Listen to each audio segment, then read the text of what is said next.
भगवते वासुदेवाय।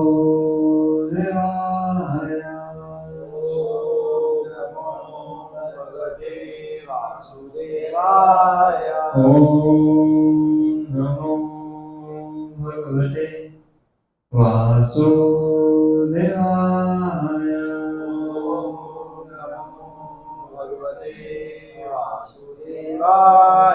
ओम नमो भगवते वासुदेवाय।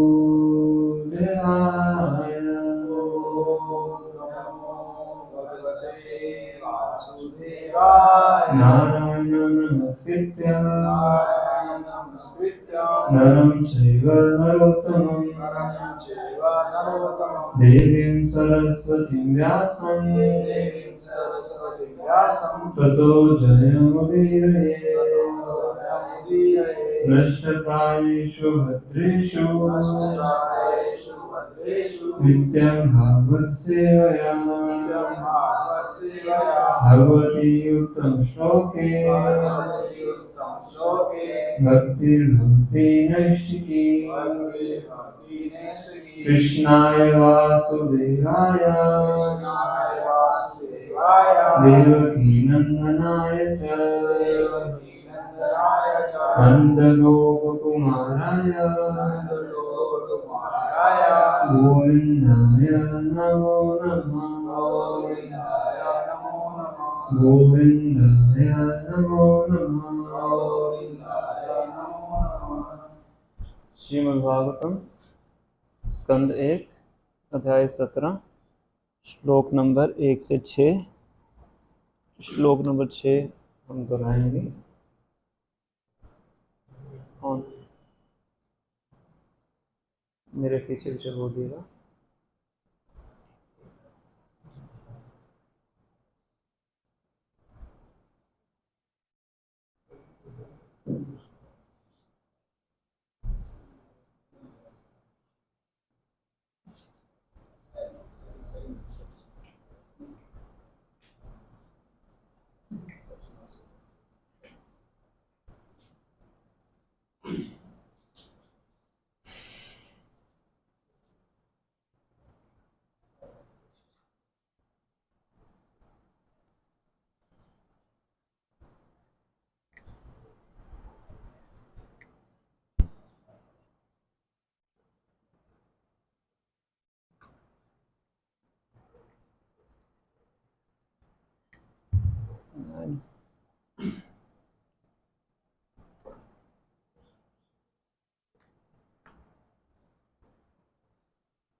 कोई त्योहार है आज?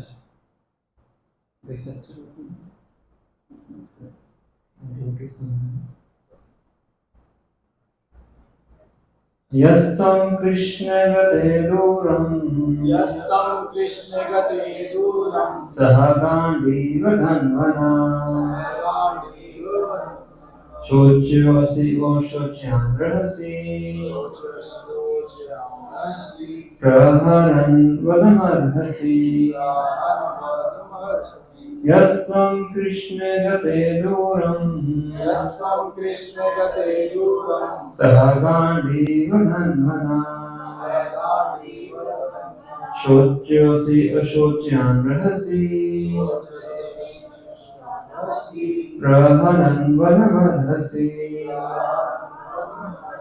यस्तं कृष्ण गते दूरं सह गाण्डीव धन्वना शोच्योऽसि अशोच्यां रहसि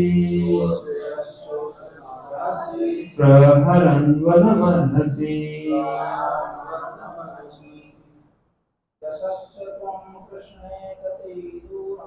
यस्तं कृष्ण गते दूरं सह गाण्डीव धन्वना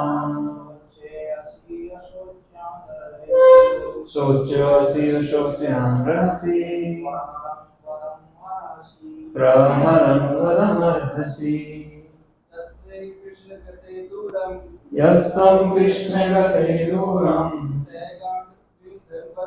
सहगाण्डीव धन्वना शोच्यसि अशोच्यां रहसि प्रहरन् वदमर्हसि यस्त्वं कृष्णे गते दूरं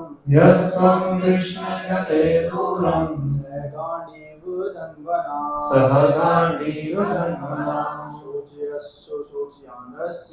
शोच्यसि अशोच्यां रहसि प्रहरन् वदमर्हसि यस्त्वं कृष्णे गते दूरं सहगाण्डीव धन्वना शोच्यसि अशोच्यां रहसि प्रहरन् वदमर्हसि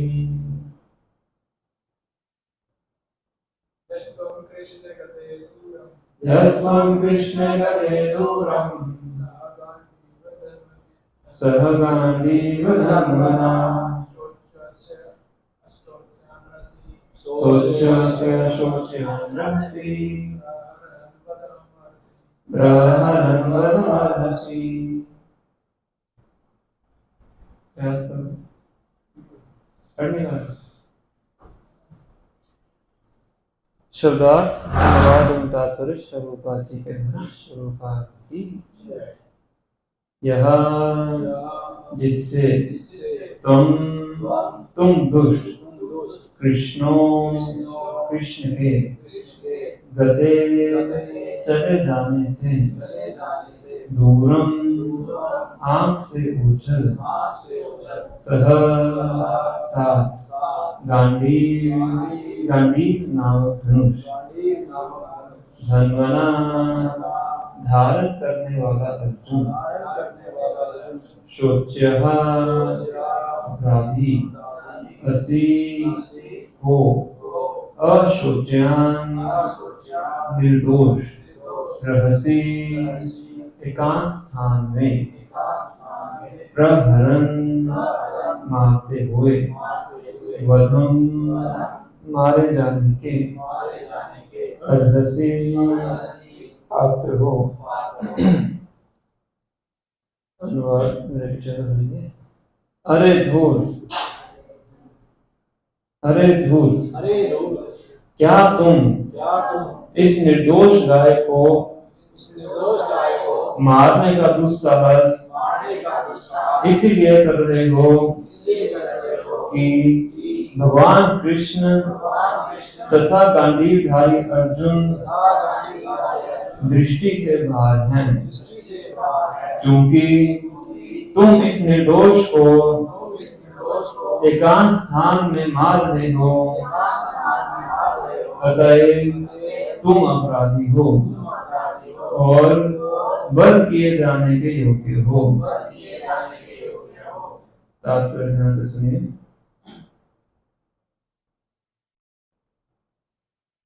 जिस सभ्यता में ईश्वर को देश निकाला दे दिया गया हो और जहां अर्जुन जैसा भक्त योद्धा ना हो, वहां कलयुग के संगी इस कानून विहीन राज्य का लाभ उठाकर एकांत कसाई घरों में गाय जैसे निर्दोष पशुओं का वध करने की व्यवस्था करते हैं।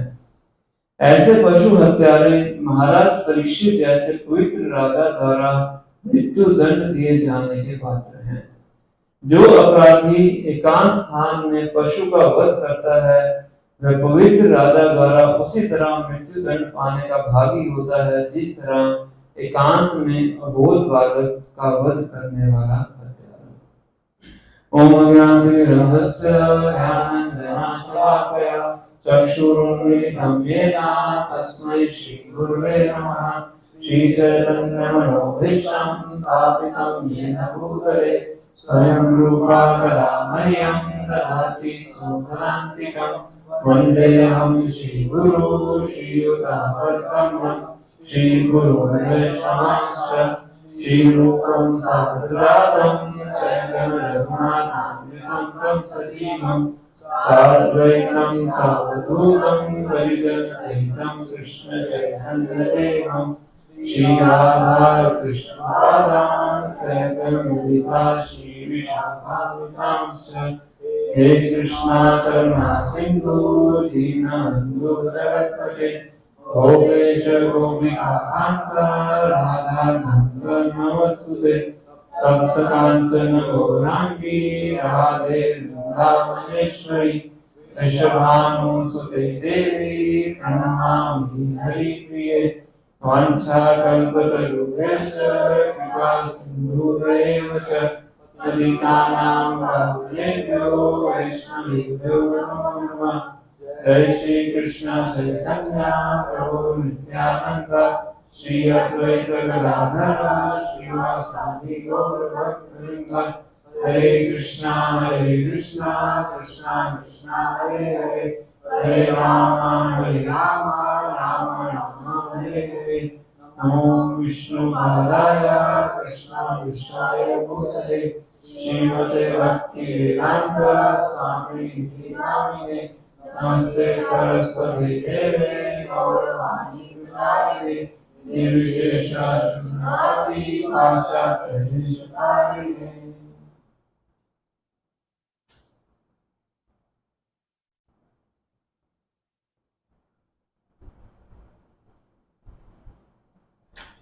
हरे कृष्ण। आप सबका हार्दिक स्वागत है।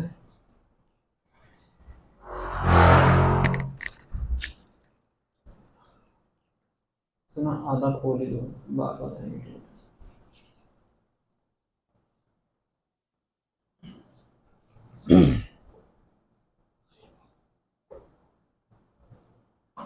तो आज हम चर्चा कर रहे हैं श्रीमद् भागवतम प्रथम स्कंद अध्याय 17 श्लोक नंबर 1 से श्लोक नंबर 6 तक।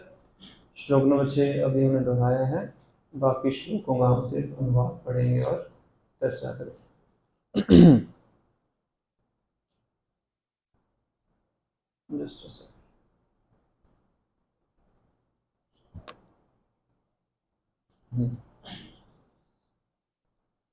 तो पिछले अध्याय में चर्चा किया था किस तरह से जो धर्म के मूर्तिमान रूप में थे कौन, बैल, और जो भूमि देवी थी वो किस रूप में है, गाय के रूप में।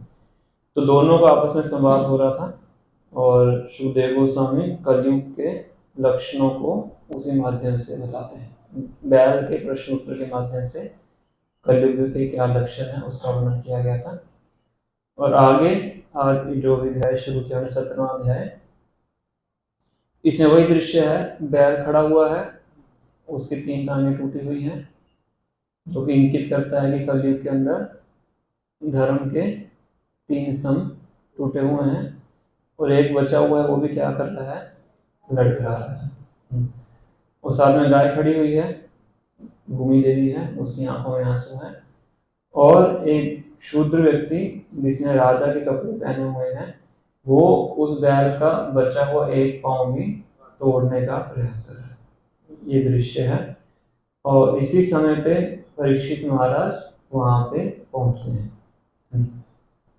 तो आगे का वर्णन इस अध्याय में शुरू हो रहा है। तो सुत गोस्वामी आगे कहते हैं, श्लोक नंबर 1। उस स्थान पर पहुंचकर महाराज परीक्षित ने देखा कि एक नीच जाति का शूद्र राजा का वेश बनाए एक गाय तथा एक बैल को लठ से पीट रहा था। हरियाणा में लठ को बहुत अच्छे तरीके से जानते हैं। मानो उनका कोई स्वामी ना हो। तो ऋषि महाराज ने देखा कि एक शूद्र व्यक्ति है, कपड़े किसके पहने हैं उसने, राजा की।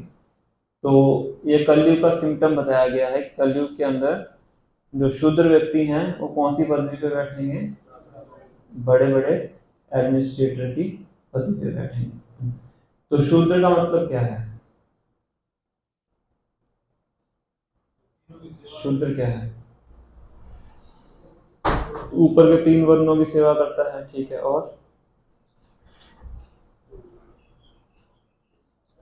बेसिकली जो कि कल्चर्ड नहीं है, पहली बात। तो और दूसरा जिसको आध्यात्मिक ज्ञान नहीं है। कलयुग में बताया गया है कलो शूद्र संभव। कलयुग में बाय बर्थ हर कोई क्या है? शूद्र है। क्यों है ऐसा? क्योंकि पहले जन्म से पहले से ही संस्कार शुरू किए जाते थे। सबसे पहला संस्कार क्या होता था? गर्भाधान संस्कार। शूद्रों के समाज में संस्कार नहीं होता है। क्षत्रिय, वैश्य और ब्राह्मण, इनमें संस्कार होता है। तो आज का कोई संस्कार नहीं होता ऐसा? होता है ऐसा? कोई संस्कार नहीं होता। काम के वशीभूत संतान उत्पन्न की जाती है। तो इसमें बाय बर्थ हर कोई क्या है? शूद्र है। कलयुग के कलो शूद्र संभवा संस्कारात् भवेत् द्विजा वेद पाठ पते विप्रा ब्रह्म जानाति ब्राह्मण। तो बाय बर्थ क्या है? सभी शूद्र है। जिसको अध्यात्मिक ज्ञान नहीं है वो क्या है? शूद्र है। आत्मा और शरीर का ज्ञान नहीं है वो क्या है? शूद्र। अब ऐसा व्यक्ति अगर बहुत ऊंची पदवी पे बैठ जाए तो क्या होगा? जैसे बंदर के हाथ में AK-47 पकड़ा दी जाए, क्या होगा? संघात हो जाए। तो इसी प्रकार से अगर राजा की पदवी पे कौन बैठ जाए? शूद्र बैठ जाए, तो क्या करेगा? वही कार्य करेगा जो यहाँ पे ये कर रहा है ना? क्या कर रहे हैं? बैल को मार रहा है और गाय को मार रहा है। अब इसका मतलब क्या हुआ? आगे के श्लोक को हम चर्चा करें। अभी हम थोड़ा सा प्रसंग को समझ रहे हैं।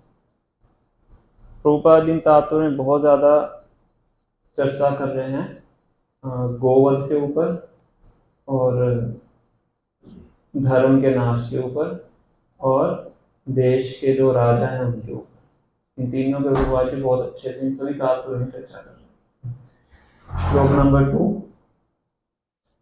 बैल इतना धवल था कि जैसे श्वेत कमल पुष्प हो। धवल मतलब व्हाइट, सफेद। तो बैल इतना सफेद था कलर में जैसे कि व्हाइट लोटस हो। वह उस शूद्र से अत्यधिक भयभीत था जो उसे मार रहा था। वह इतना डरा हुआ था कि एक ही पैर पर खड़ा थरथरा रहा था और पेशाब कर रहा था, यूरिनेट कर रहा था। पशुओं को ये सिम्टम होता है, जो डरे होते हैं यूरिनेट करते हैं। तो शुद्ध गोस्वामी इस प्रकार से वर्णन कर रहे हैं। तात्पर्य में श्री प्रभुपाद जी वर्णन करते हैं इसी श्लोक के तात्पर्य में कि बैल सफेद रंग का था। इसका मतलब क्या है? धर्म के जो सिद्धांत है वो सब क्या है? बिल्कुल ही निष्कलंक है, बिल्कुल सफेद है। सफेद कलर सूचक किसका सूचक है? सफेद कलर स्वच्छता का सूचक है ना? पवित्रता का सूचक है। तो धर्म के जितने भी सिद्धांत है सब क्या है? पवित्र हैं, व्हाइट कलर की तरह। मतलब धर्म का पालन करके हम क्या बन सकते हैं? पवित्र बन सकते हैं, पूरी तरह से क्या है? शुद्ध हैं। पर आज के समय में कलयुग में जो भी शूद्र के समान जो राजा वर्ग हैं वो क्या कर रहे हैं? धर्म के सिद्धांतों को क्या कर रहे हैं? दूषित कर रहे हैं, इनको हटाने का प्रयास कर रहे हैं कि किसी ना किसी तरीके से क्या करें? हम धर्म को खत्म कर दें।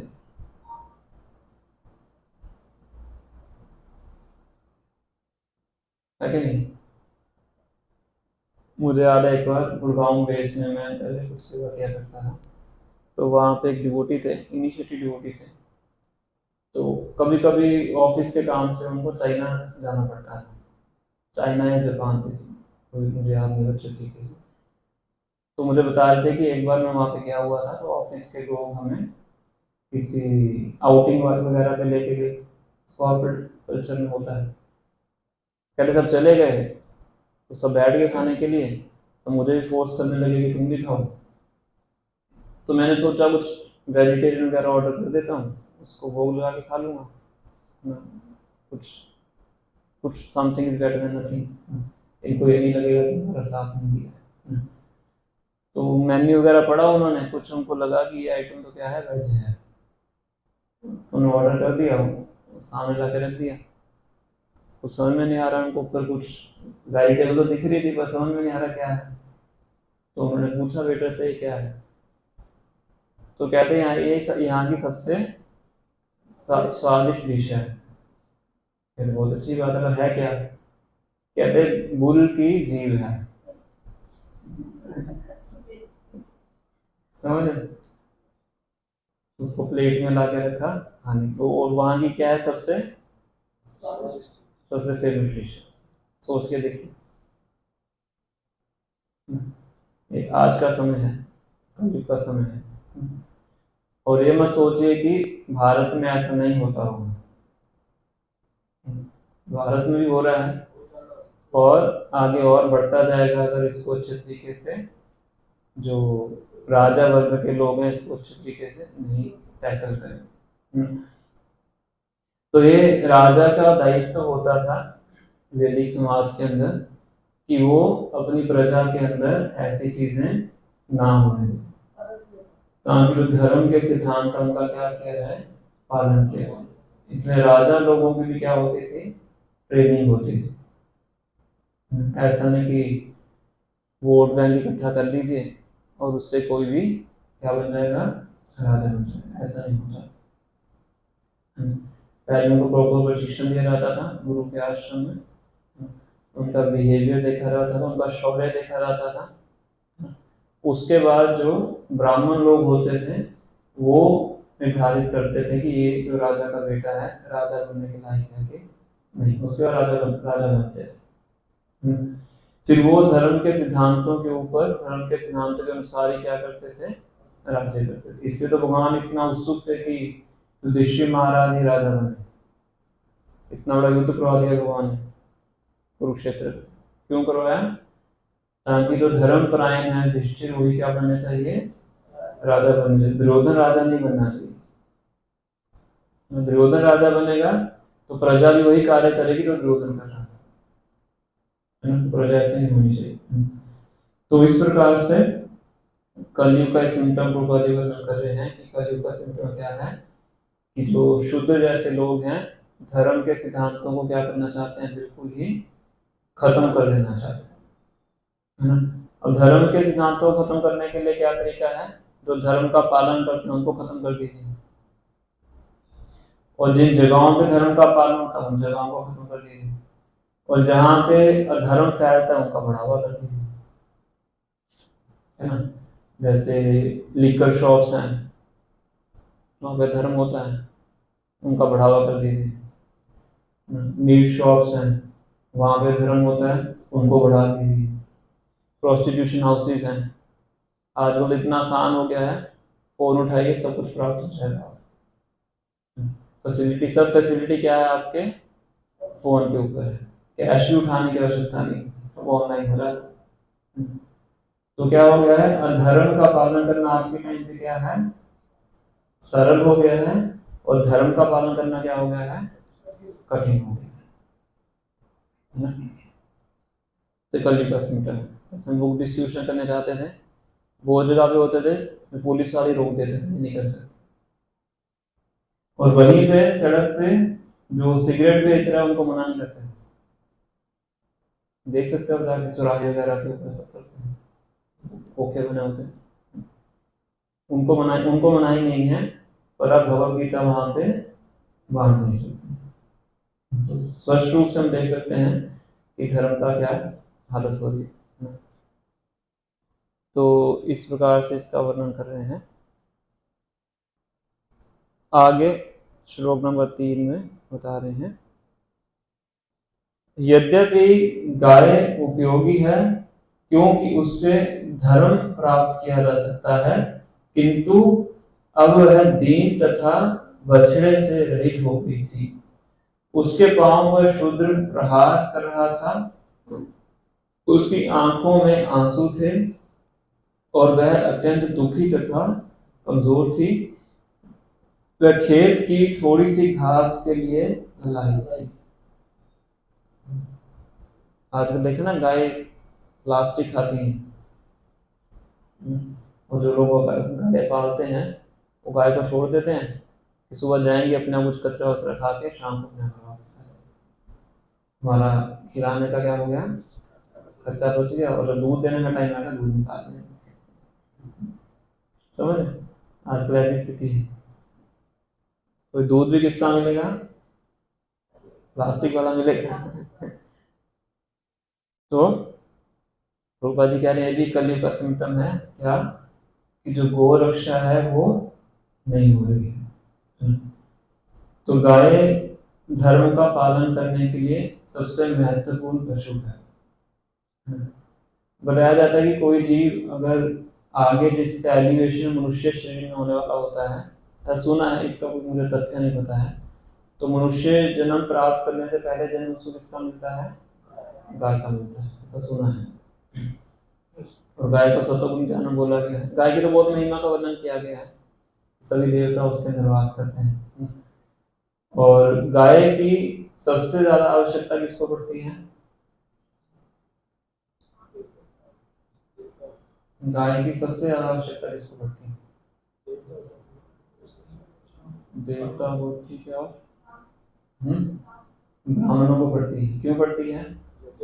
क्योंकि गाय के घी से क्या होता है? यज्ञ होता है। और गाय का दूध पी के ही उनका जीवन निर्वाह होता है। गोपाल जी कहते थे, अगर कोई एक गिलास रोज गाय का दूध पिए, उसको कुछ और खाने की आवश्यकता नहीं है। उस एक गिलास से क्या हो जाएगा? उसकी पूरी बॉडी का पोषण हो जाएगा। शुद्धदेव गोस्वामी का वर्णन किया गया है, मधुकरी करने जाते थे, और एक घर में उतनी ही देर खड़े होते थे जितना टाइम गाय के थन से एक गिलास दूध निकालना होता है। मतलब क्या लेते थे वो? दूध लेते थे। गोपाल जी बोलते हैं, दूध क्या है? मिरेकल फूड है, चमत्कारी खाद्य पदार्थ। तो उससे, और वो गाय का ही दूध होना चाहिए, पैकेट वाला नहीं होना चाहिए, असली गाय का दूध होना चाहिए। तो उससे क्या हो सकता है? पूरी बॉडी को आपके पोषण मिल सकता है। जैसे एक बार टीचर ने स्कूल में बच्चे से पूछा, गाय दूध कहाँ से आता है? तो कहे थैली से आता है। और बच्चे को पता ही था कि दूध गाय से आता है। घर में दूध कैसे प्राप्त किया उसने? थैली से। बचपन से क्या देख रहे हो? थैली देख रहे। शहर के बच्चे की बात है। तो दूध कहाँ से आता है? थैली से आता है। और थैली में कहाँ से आता है पता नहीं, ना गाय है ना भैंस है, और इतनी क्वांटिटी में दूध कहाँ से आ रहा है? तो ये कलयुग का सिम्टम है। शास्त्र में तो गाय की बहुत कथाएं हैं, लेकिन वो कथा मुझे याद आ रही है कि वशिष्ठ ऋषि के पास क्या थी? कामधेनु गाय थी, और उस गाय के कारण 2 बार लड़ाई होती है। पहली बार किससे होती है? विश्वामित्र मुनि से। इतना बड़ा युद्ध छिड़ जाता है, विश्वामित्र मुनि अपना राज्य भी त्याग देते हैं। पहले तो मुनि नहीं होते, राजा होते हैं। किसके कारण? एक गाय के कारण। वशिष्ठ मुनि के आश्रम में जाते हैं, बिल्कुल बहुत अच्छे से सब कुछ होता है, बहुत अच्छे से डीलिंग होती है, सम्मान करते हैं, सब कुछ करते हैं। तो जाते हुए क्या देख लेते हैं? गाय को देख लेते हैं। उनको लगता है कि ये गाय तो किसके पास होनी चाहिए? मेरे पास होनी चाहिए, इतनी सुंदर गाय है, इतनी शक्तिशाली गाय है। और वशिष्ठ मुनि के पास वो कामधेनु गाय थी, फिर उसका इस्तेमाल किस लिए करते थे वो? यज्ञ करने के लिए करते थे, धर्म के लिए करते थे। और विश्वामित्र मुनि ने अपनी सेना, अभी तो मुनि नहीं थे पहले, पता नहीं क्या नाम था, शायद विश्वामित्र को क्या नाम, कौशिक, कौशिक याद नहीं। तो जबरदस्ती कर ले जाने का प्रयास किया, तो वशिष्ठ मुनि ने गाय को ही बोला कि अपनी रक्षा खुद करो, मैं तो नहीं कर सकता। तो उसने, गाय ने ही, कामधेनु गाय थी, इतनी बड़ी आर्मी वहां से जनरेट कर दी। उस आर्मी में विश्वामित्र, कौशिक माता जी बता रही है, उनकी सारी आर्मी को क्रॉस करके वहां से भगा दिया। तो विश्वामित्र उन्होंने सोचा कि कौशिक ने क्या करे, गाय मुझे मिल जाए तो मैं तो पता नहीं कहाँ कहाँ विजय प्राप्त कर लूंगा, और ज्यादा उनकी दृढ़ता बढ़ जाती। तो दोबारा फिर ऐसा कुछ अटैक होता है, तो विश्वामित्र मुनि अपने ब्रह्म तेज से उसको हरा देते हैं। तो राजा सोचता है कि मैं क्षत्रिय हूँ, मेरे पास क्षत्रियों का तेज है, और एक ब्राह्मण है, अकेला है, और इसके तेज से मेरा तेज बिल्कुल ही खत्म हो गया, तो मेरे क्षत्रिय होने का कोई फायदा नहीं, तो मुझे ब्राह्मण बनना चाहिए। तो तब से वो पूरा संकल्प ले लेते हैं कि मैं क्या बनूंगा, मैं भी ब्रह्म ऋषि का पद प्राप्त करूंगा। और क्षत्रिय के अंदर डिटर्मिनेशन होती है, तो पूरा तपस्या सब कुछ छोड़ के अपना तपस्या करने के लिए चले जाते हैं। 36,000 साल तक तपस्या करते हैं, बहुत लंबी तपस्या करते हैं। फिर इंद्र परेशान हो जाते हैं, मेनका को भेजते हैं, तपस्या भंग हो जाती है। दोबारा फिर तपस्या करते हैं, फिर रंभा को भेजते हैं, फिर तपस्या भंग हो जाती है। फिर तपस्या करते हैं, सुनाशेप नाम का एक व्यक्ति होता है, उसके कारण भी तपस्या भंग हो जाती है। फिर तपस्या करते हैं, फिर जाके कहीं ब्रह्म ऋषि का पद प्राप्त करते हैं। इतना बड़ा वो करते हैं, पर शुरुआत कहाँ से हुई? कामधेनु गाय से। और ऐसे भीष्म देव पहले वसु होते हैं देवलोक के अंदर, वो नीचे कैसे आते हैं? वशिष्ठ मुनि की गाय चुरा ले होते हैं, उनकी पत्नी को पसंद आ जाती है गाय। वसु मतलब जो देवताओं के मिलिट्री मैन है, उनको वसु बोलते हैं। उनमें से जो सबसे अग्रगण्य थे, उनका नाम था धियो। तो वो उसको चुरा के लेके आते हैं, फिर वशिष्ठ मुनि उनको श्राप देते हैं, फिर वही धियो वसु नीचे आके क्या बनते हैं? भीष्म देव बनते हैं। तो समझाना क्या चाह रहा हूं मैं आपको कि पहले जितने भी ऋषि मुनि होते थे क्या रखते थे अपने पास? गाय रखते थे। वो क्षत्रिय होते थे या वैश्य होते थे, जब भी ब्राह्मणों को दान करते थे तो क्या दान करते थे? गाय दान करते थे। और इतना महत्वपूर्ण था कि जब भगवान श्री कृष्ण प्रकट होते हैं, कहाँ पे पैदा होते हैं भगवान? मथुरा में। कहाँ पैदा होते हैं? जेल में। वसुदेव और देवकी कहाँ पे थे? जेल में थे। भगवान पैदा होते हैं, प्रकट होते हैं, तो वसुदेव क्षत्रिय थे वैसे तो, कंस ने बंदी बना के रखा होता। तो उन्होंने सोचा कि अब बच्चा पैदा हुआ, बच्चा तो क्या भगवान प्रकट हुए हैं, तो मुझे क्या करना चाहिए? गाय दान करनी चाहिए। पर अभी क्या है, वो बंदी है ना। और जितनी भी उनकी गाय थी वो कंस ने अपने कब्जे में ले ली थी। तो फिर भी वो क्या करते हैं, अपने वहीं पे बैठे बैठे मानसिक रूप से लाखों गाय क्या करते हैं? दान करते हैं, मन से करते हैं। और जब बाद में भगवान बड़े हो जाते हैं, आके उनको जेल से छुड़ाते हैं, तो फिर प्रैक्टिकल रूप से भी करते हैं, ऐसा नहीं मन से कर दिया तो काम करते। छूटने के बाद भी जब गाय उनको प्राप्त हो जाती है अपनी गाय, तो उन्हीं गायों को लेके ब्राह्मणों को, ऋषि मुनियों को, सबको क्या देते हैं? गाय देते हैं। इसको बोला था गोधन। वैश्यों के लिए कृषि, गोरक्षा, वाणिज्य, खेती करना, गाय का पालन करना और व्यापार करना, 3 काम किसके हैं? वैश्यों के हैं। तो इस प्रकार से वैदिक समाज में गाय का पालन किया जाता था। पर आज के टाइम पे गाय क्या है? बिल्कुल ही निग्लेक्टेड है। कई जगह पे तो गाय को पाला ही इसलिए जाता है कि उनको बड़े करके कहाँ भेजना है? कसाई घर भेजना है। कई जगह पे पालन पोषण इसलिए किया जाता है। भारत में तो फिर भी चलो थोड़ा गौ रक्षा के लिए लोगों को जागरूकता है। कुछ ऐसी टीम्स भी हैं जो गाय की रक्षा करते हैं, कोई कसाई घरों से छुड़वा के लेके आते हैं, गौ रक्षक जिनको बोलते हैं। थोड़ा बहुत जो धर्म बचा हुआ है लोग उसका पालन कर रहे हैं। जैसे होता है ना, एक ही पाँव पे खड़ा है, वो भी लड़खड़ा रहा है, बचा बचा धर्म है। तो फिर भी भारत के अंदर भी क्या होता है? बहुत ज्यादा बीफ एक्सपोर्ट किया जाता है। भारत के अंदर भी ऐसा होता है, गाय का जो मांस हो खाया भी जाता है और उसको बाहर भेजा भी जाता है। बाहर तो होता ही है, बाहर का तो क्या कहना है, गाय का मांस खाते हैं। पूर्वाजी बहुत इसके ऊपर बोलते हैं कि जो गोहत्या का जो पाप होता है, बताया जाता है, उसको उतने जन्मों तक नरकों में रहना पड़ता है जितने गाय के शरीर के ऊपर बाल है। बाल काउंट कर सकते हैं? उतने जन्मों तो कहाँ रहना पड़ेगा उसको? नरक में रहना पड़ेगा। इसलिए गो हत्या का जो पाप है बहुत भयंकर होता है। ब्रह्म हत्या और गो हत्या दोनों बहुत ही, दोनों ही क्या है? भगवान को प्रिय है। गो ब्राह्मण हितावचन, भगवान को गाय और ब्राह्मण दोनों ही क्या है? प्रिय है। तो दोनों का वध करने का जो पाप है वो महापाप के समान। अपराध तो खुलेआम हो रहा है, पूरी मशीनें बनाई जाती हैं उनको मारने के लिए। तो समाज का क्या होगा, आप सोच सकते हैं। तो गुरुवाली बहुत अच्छे तरीके से 3 नंबर श्लोक के तात्पर्य बता रहे हैं, चाहे तो बाद में इसको पढ़ लीजिएगा। फिर आगे श्लोक नंबर 4। धनुष बाण से सज्जित तथा स्वर्ण जटित रथ पर आसीन महाराज परीक्षित उससे शूद्र से मेघ के समान गर्जना करने वाली गंभीर वाणी से बोले। अब परीक्षित महाराज ने दृश्य देखा अपनी आंखों के आगे, तो उनको डाइजेस्ट नहीं होगी, उनके राज्य में ऐसा नहीं होता। तो बहुत गुस्से में आके उनको बोले, अरे तुम हो कौन? तुम बलवान प्रतीत हो रहे हो, फिर भी तुम उन असहायों को मारने का साहस कर रहे हो जो मेरे संरक्षण में हैं। वेश से तुम देवतुल्य पुरुष राजा बने हुए हो, किंतु अपने कार्यों से तुम दिव्य क्षत्रियों के सिद्धांतों का उल्लंघन कर रहे हो। कि कपड़ों से क्या लग रहे हो तुम? क्षत्रिय लग रहे हो, राजा लग रहे हो, पर कार्य क्या है तुम्हारे? शूद्र वाले हैं। आगे श्लोक नंबर 6 जो हमने आज अभी पढ़ा है।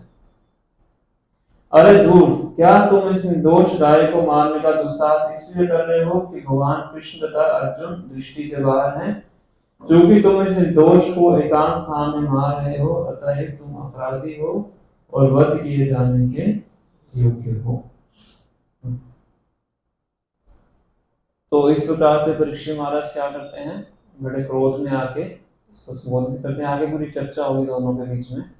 बुल जो बैल है उससे परीक्षित महाराज प्रश्न करेंगे कि तुम्हारे दुख का कारण कौन है। तो जैसे ही बैल उत्तर देना शुरू करेगा, परीक्षित महाराज समझ जाएंगे कि कौन है? धर्म है। उनके उत्तर से समझ आएंगे कौन है ये? धर्म है। ये आगे के श्लोकों में आएगा। तो प्रभुपाद तात्पर्य में वह भी वर्णन कर रहे हैं। जो गाय है वो किसका प्रतीक है? धरती का। तो गाय रो रही है, तो बहुत ही बेहाल स्थिति में है। तो एक इसको सूचित करता है कि कलयुग के अंदर जो पृथ्वी है वो भी कैसी स्थिति में है? बेहाल स्थिति में है। पृथ्वी का भी शोषण किया जा रहा है कलयुग के अंदर। पृथ्वी का शोषण कैसे होता है?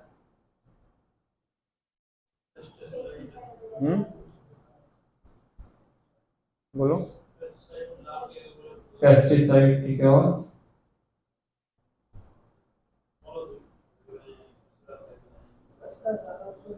जो पृथ्वी से तेल निकाला जाता है, भोपाल जी बोलते तो क्या है? पृथ्वी का शोषण के समान, जिससे सब गाड़ियां वाड़ियां चलती हैं। पृथ्वी से तो निकाल रहे हैं, खुद थोड़ा बना रहे हैं उसको।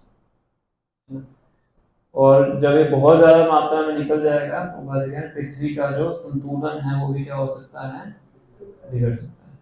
कितनी मात्रा, कितने सालों से निकाल रहे हैं तेल, लगातार निकल रहा है ना।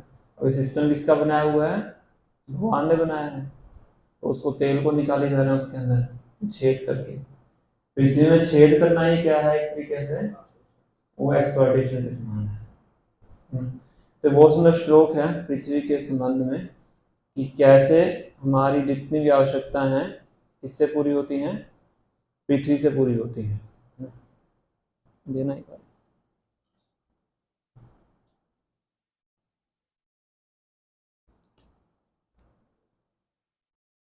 प्रभुपाद जी कहते थे कि फैक्ट्रियों के अंदर नट बोल्ट बनते हैं, उसको खा के हम जीवित नहीं रह सकते हैं। किसको खा के जीवित रहते हैं?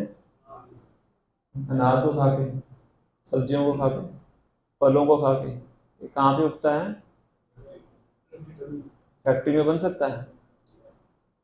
एक भी नहीं बन सकता। एक कद्दू बना के दिखाएं फैक्ट्री में, एक कद्दू भी नहीं बना सकते, बीज भी नहीं बना सकते। तो बहुत सुंदर श्लोक है। प्रथम स्कंद के 10वें अध्याय का चौथा श्लोक है। कामं ववर्ष पर्जन्य सर्व काम दुगामहि शिशिचुस्म व्रजांगावा पयसो धस्वतिर्मुदा। तो during the reign of Maharaj Yudhishthir, the clouds showered all the water that people needed, and the earth produced all the necessities of man in profusion. Due to its fatty, milk-black and cheerful attitude, the cow used to moisten the grazing ground with महाराज युधिष्ठिर के राज्य में जो बादल थे पर्याप्त मात्रा में वर्षा करते थे, और जो धरती थी वो क्या करती थी, पर्याप्त मात्रा में अनाज उत्पन्न करती थी। और गाय क्योंकि बहुत ही वो चीयरफुल एटीट्यूड यहाँ पे लिखा हुआ है, बहुत ही प्रसन्न रहती थी, इसलिए अपने आप ही उनके थनों से दूध गिरता था, और जो खेत होते थे किससे गिले रहते थे, दूध से गिले रहते थे। किसके राज्य की बात की जा रही है, युधिष्ठिर महाराज के राज्य। जब राजा ऐसा होता है तो प्रजा में इस प्रकार की खुशहाली होती है। अगर ऐसा नहीं होता है तो क्या होता है, जो धरती है वो अनाज उत्पन्न करना बंद कर देती है। तभी ये सब यूरिया वगैरह ये सब डालने की आवश्यकता पड़ती है, जबरदस्ती करने की आवश्यकता पड़ती है। गाय है वो दूध देना बंद कर देती है, तो मशीनें लगानी पड़ती है दूध निकालने के लिए, लगाते हैं कि टीके लगाते हैं, मशीनें लगाते हैं दूध निकालने के लिए। ये सब क्या है, क्योंकि धर्म का पालन नहीं होता है। फिर बादल में पानी डालते, कभी प्री मानसून कभी पोस्ट मानसून, ना कोई सूखा पड़ जाता है, सब इसलिए होता है जब अधर्म में बढ़ावा होता है। तो इसी प्रकार से इसको अपने जीवन में भी हम समझ सकते हैं कि अगर हम भी अपने जीवन में अपने घर में, जैसे पूरे देश का राजा होता है, ऐसे घर का भी राजा होता है, घर का भी एक मुखिया होता है ना। तो अगर देश का राजा धर्म का पालन नहीं कर रहा है तो उसके लिए किसको सफर करना पड़ता है, देश को। घर का मुखिया अगर धर्म का पालन नहीं करता है तो पूरे परिवार को उसका भुगतना पड़ता है। तो अगर परिवार में भी और अपने निजी जीवन में भी हम धर्म का पालन नहीं करेंगे तो वही परिस्थितियां होंगी जो यहाँ पे क्या किया गया है, वर्णन किया गया। धरती नाल उत्पन्न करना बंद कर देगी, मतलब घर के अंदर आवश्यकताएं पूरी होना बंद हो जाएगी, और भी अलग अलग प्रकार के दुख क्लेश बीमारियां सब क्या हो जाएंगे, धीरे धीरे आनी शुरू हो जाएगी अगर हम धर्म के सिद्धांतों का पालन नहीं करें। खास करके भगवान जी कहते थे गाय का पालन और धरती का पालन, मतलब कि बैल का इस्तेमाल करके धरती से अनाज उत्पन्न करना चाहिए और गाय की रक्षा करके अपने जीवन का पालन करना चाहिए और धर्म का पालन करना चाहिए। इसलिए भोपाल जी ने अपने समय में ही बहुत बड़े बड़े फार्म कम्युनिटी शुरू किए। अभी टेक्सास में बहुत बड़ी फार्म कम्युनिटी थी, वर्जीनिया के अंदर अभी भी है, न्यू वृंदावन के नाम से। तो वहाँ पे गृहस्थ भक्त रहते थे, उनको एक जमीन का टुकड़ा दिया जाता था, कुछ गाय दी जाती थी, बैल दिए जाते थे, और खुद ही खेती करते थे, वहीं से अनाज उत्पन्न करते थे, उसी से खाते थे और गाय का दूध पीते थे, उसी से जीवन चलाते, शहर से दूर रहते थे। और वहाँ पे इलेक्ट्रिसिटी भी नहीं होती थी, अब तो पता नहीं अब होगी नहीं होगी।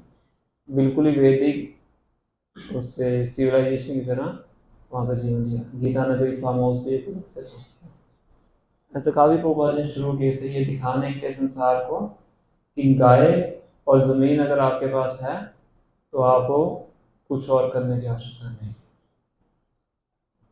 है ना। फैक्ट्री में काम करना, गुड़गांव में जाके कॉर्पोरेट सेक्टर में काम करना, कंपनी में काम करना किसकी देन है, कलयुग की देन है। सबसे बड़ी देन क्या है कलयुग की, नाइट शिफ्ट। रात को नाइट शिफ्ट होती है, किसकी देन है वो, कलयुग का मूर्तिमान रूप है। सोने के समय पे क्या करो, काम करो, और जागने के समय पे क्या करो, सो जाओ। नाइट लाइफ शुरू हो गई। तो हमें इन कलयुग के जो एजेंट हैं इनसे बचना चाहिए, और जितना सरल से सरल हो उतना उस प्रकार का जीवन हमें व्यतीत करने का प्रयास करना चाहिए। सबसे मुख्य क्या है कि अपने जीवन के अंदर क्या करें, हम धर्म के सिद्धांतों का पालन करें। और कलयुग में जो धर्म है उसका सबसे मुख्य अंग क्या है, भगवान के नामों का उच्चारण करना। हरे कृष्णा कृष्णा कृष्णा हरे हरे, हरे राम राम राम हरे हरे।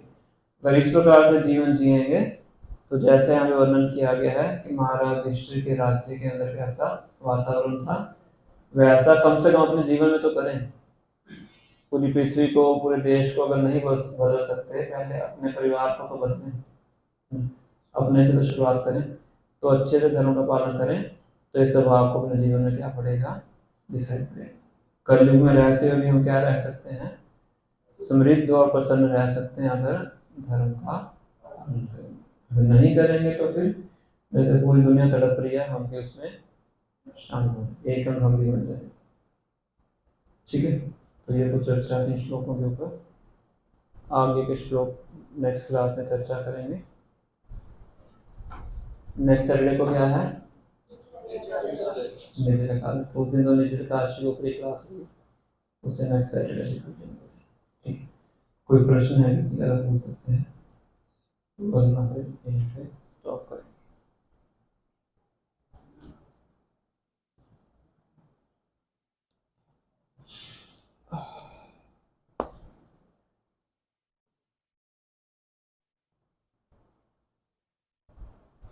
शिष्यादिक्रमण भगवान की, श्री कृष्ण भगवान की, जगदुषी का गोपाल की, हरे कृष्णा कृष्णा कृष्णा हरे हरे, हरे राम राम राम